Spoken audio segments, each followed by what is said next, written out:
आपको अता पता कुछ है नहीं। आप भर जिंदगी घर में बैठ करके चुनाव जीत जाते हैं। आज तक आपका डबल इंजन का सरकार रहता था, बड़े बड़े मंत्री रहते थे, कभी आप ला नहीं पाए कोई चीज। आज वो लकीर लिख के जाएंगे कि कितना बड़ा नफरत पैदा करके हम लोग को चुनाव लड़ना। हम आपको दिल की गहराई उससे धन्यवाद देंगे।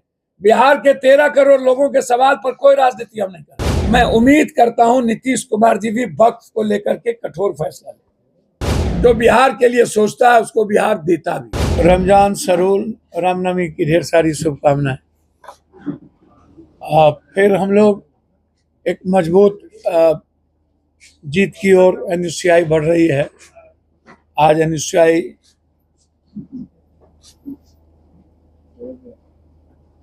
पर पूरा पटना यूनिवर्सिटी के बच्चे का जो ट्रस्ट मैंने देखा, मुझे गर्व है, खासतौर पर मगध वीमेंस कॉलेज और पटना यूनिवर्सिटी के सारे बच्चों पर। मैं उम्मीद करता हूं कि एक नई शुरुआत एनएसयूआई के रूप में पटना यूनिवर्सिटी और कांग्रेस जिस सपने को लेकर के सोचती है बिहार का, वह एक नई शुरुआत होगी।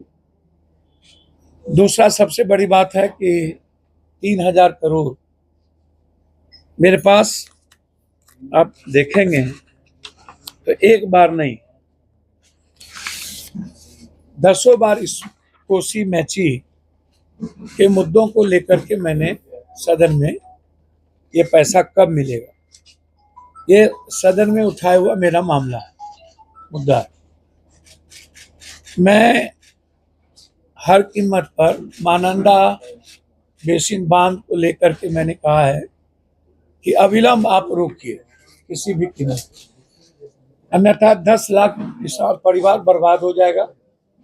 लेकिन कोसी मैचिंग 3000 करोड़ जो आया है कि हम कैबिनेट में इतनी लड़ाई के बाद दिए हैं, उसमें ना तो नदी से बालू निकालने का प्रावधान दिया है, ना तो नदी को पक्कीकरण और नहर और कैनाल को पक्कीकरण का प्रावधान दिया है, ना नए कैनाल का प्रावधान दिया है, कुछ भी नहीं दिया उन्होंने।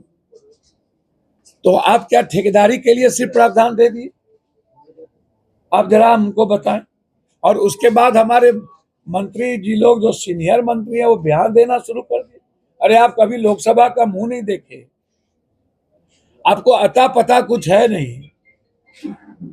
आप भर जिंदगी घर में बैठ करके चुनाव जीत जाते हैं।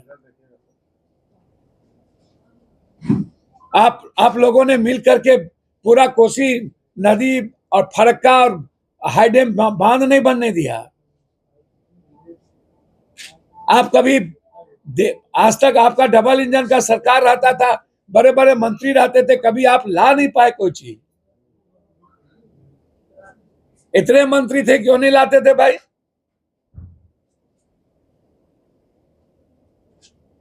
आज ही सब कुछ क्यों आ रहा है? आपने कभी एयरपोर्ट की चर्चा की कि अंतरराष्ट्रीय करो? आपने कभी चर्चा की कि यहां से सबसे ज्यादा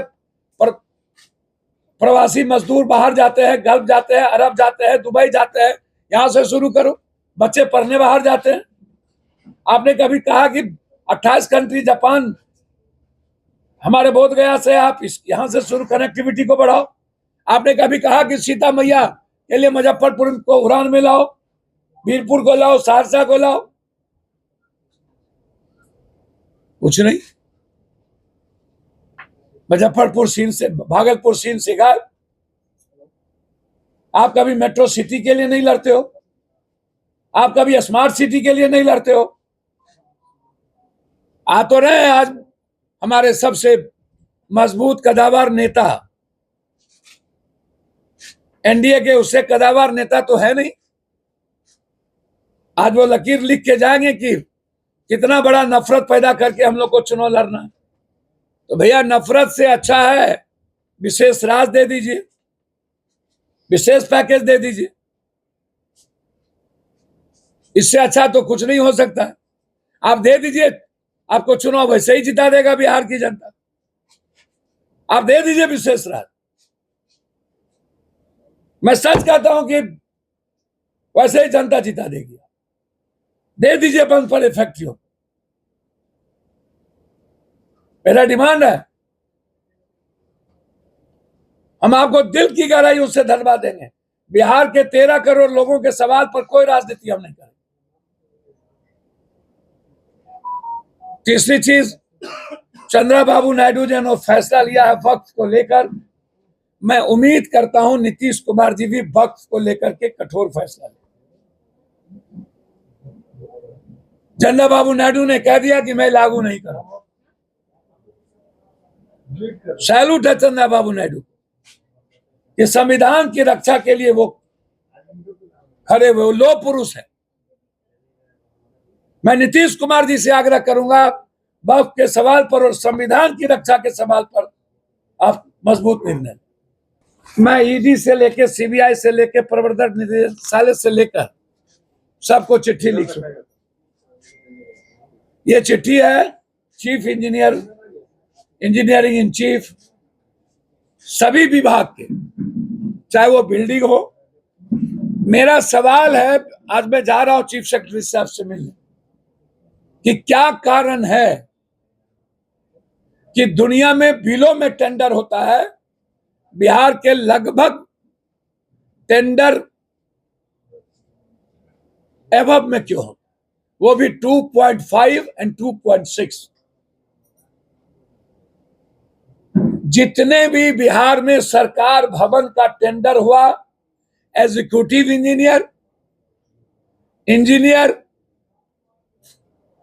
एसी, चीफ इंजीनियर और इंजीनियरिंग इन चीफ, ऊपर से नीचे तक सभी लोगों ने 10% रुपया लेकर के टेंडर किया। मैं सरकार से मांग करता हूं, जो भी टेंडर शेड्यूल में और एबव में हुआ है उस टेंडर को कैंसिल करिए, नहीं तो हम हाई कोर्ट जाएंगे। और जो भी विभाग है, चाहे वो पीडब्ल्यूडी हो, आरडब्ल्यूडी हो, हम सदन में जल नल योजना के लिए निगरानी और ईडी से जांच के लिए मैंने मांग की। हमने स्पष्ट कहा कि चैलेंज करता हूं, आप 20% भी हमको जल नल दिखा दीजिए, हम राजनीति से संन्यास लेंगे। अभी आरडब्ल्यूडी में क्या हुआ,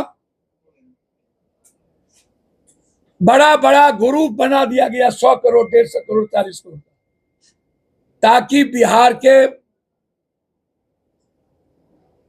मिडिल क्लास के बच्चे जो ठेकेदारी करते वो ना ले पाए और ऊपर 5% दे करके फिनिश्ड हो जाए। पूर्णिया में भी 9 ग्रुप का टेंडर हुआ 3 दिन पहले, वहां के एस्कोटिव इंजीनियर और सब लगाकर शेड्यूल में मात्र 5 माफिया और नेताओं से मिली भगत करके लगातार हमने सारे टेंडर की जांच की मांग की, और इस टेंडर को कैंसिल करने के लिए हमें हाई कोर्ट क्या सुप्रीम कोर्ट तक जाना पड़ेगा। तो जाए 2 तारीख के बाद। ये क्या कारण है कि आप 40 करोड़, 100 करोड़, 150 करोड़ का ग्रुप बना दिए? ये 10 करोड़ रुपया एक मुश्त किसके पास 20 करोड़ होगा जो जमा करके टेंडर लेगा बिहार में?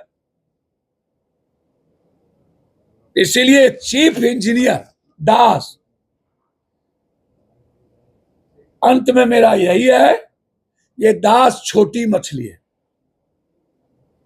इसके पीछे ऊपर से नीचे कौन कौन लोग हैं, कौन सबसे बड़ा कॉन्ट्रैक्टर है, और उसका मोबाइल किस किस से बातचीत डेली होती है, उसका लोकेशन क्या है, सीसीटीवी फुटेज क्या है, इन सारे मुद्दों को लेकर के, और दिल्ली से लेकर पटना तक कौन कौन नेता इसमें इन्वॉल्व हैं, हम हाई कोर्ट जा रहे हैं। हाई कोर्ट में हम फाइल करने जा रहे हैं कि दास छोटी मछली है, प्रमोशन कब हुआ, प्रमोशन किसने दिया,